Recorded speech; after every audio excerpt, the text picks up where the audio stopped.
Inflation. Keeping you up at night? Worried about it? Not being able to sleep? Let's see if I can help you. So inflation's a scary word. It's the I word. Sounds like interest rates, but no, inflation. It's scary. It's worrying.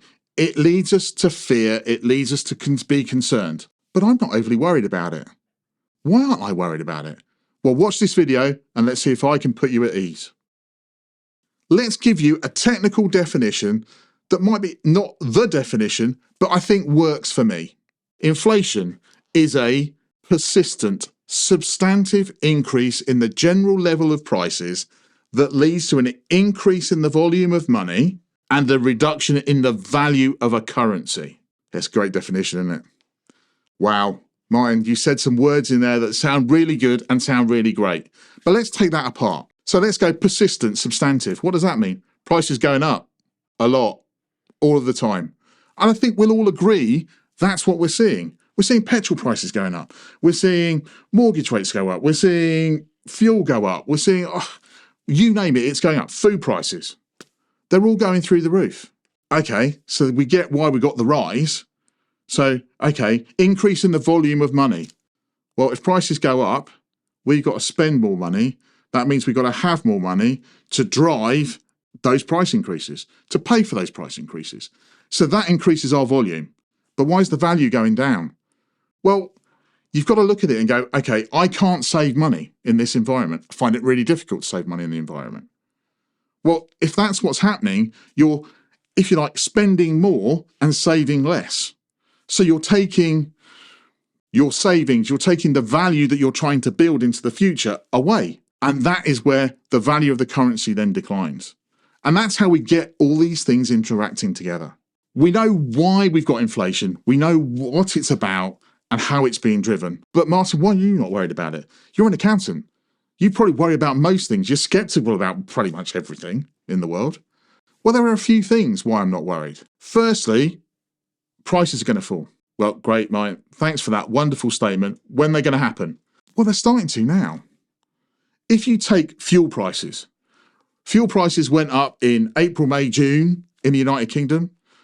But if you look at the price of fuel now, it's falling. It's not falling quickly. It's not going back to where it was at the beginning of the year, but it's falling. Food prices are doing the same. That price inflation that was in food at that point has started to disappear. The prices are falling on those things. It's not being reflected in the shops yet because they buy so far forward and all that stuff, but it is coming down. So the underlying things that are driving the price increases are falling. So the first thing that I do is worry about the things I can control. The stuff I can't control it. I have to deal with it. I have to react to it, but I'm not going to worry about it. We are all in this together. It's not like you can go to your next door neighbour and say, well, hold on a minute, you aren't suffering from inflation, because they are. You can't go down to the street and go, look, you're not struggling with inflation, because they are. So we all have this. We all know that it's affecting us. We all know that it's happening.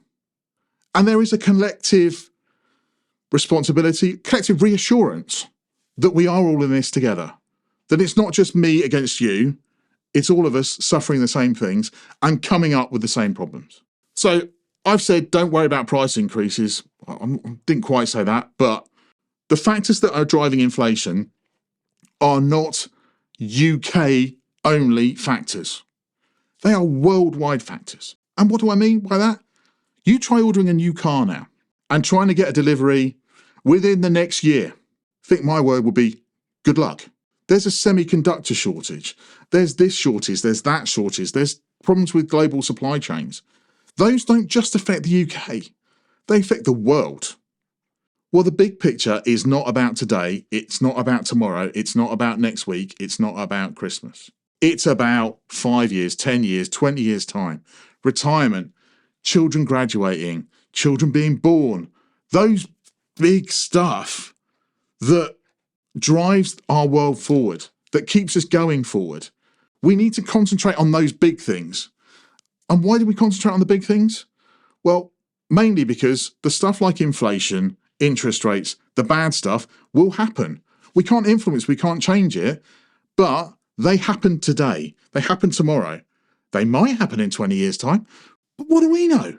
If it's there, it's there. If it's not, it's not. What's the point of worrying about the fact that it could happen in 20 years' time? I have no idea if it's going to be in 20 years' time, and I'm not going to spend any time today worrying about it. So if something's outside of our control, I don't believe, and that's just me, we can't worry about it unduly, because worrying about it uses resources that we've already got under strain. We've talked about on other videos that about anxiety, about fear and all of that stuff, that uses resources that are finite to us. If those keep it up at night, those resources disappear. And we don't want to spend any time worrying about inflation because we can't control it. We can't do anything with it. We can react to it. Yes, we can, but we can't influence it. So inflation's there. It's going to happen. It happens because we can't control it. I don't worry about things I can't control because it's using resources that I don't have. What's the point? So if I'm not worried about it, I'm going to suggest that you don't worry about it either. But if you are going to try and deal with it, why not check out the video on costs of budgeting and then see where you can go.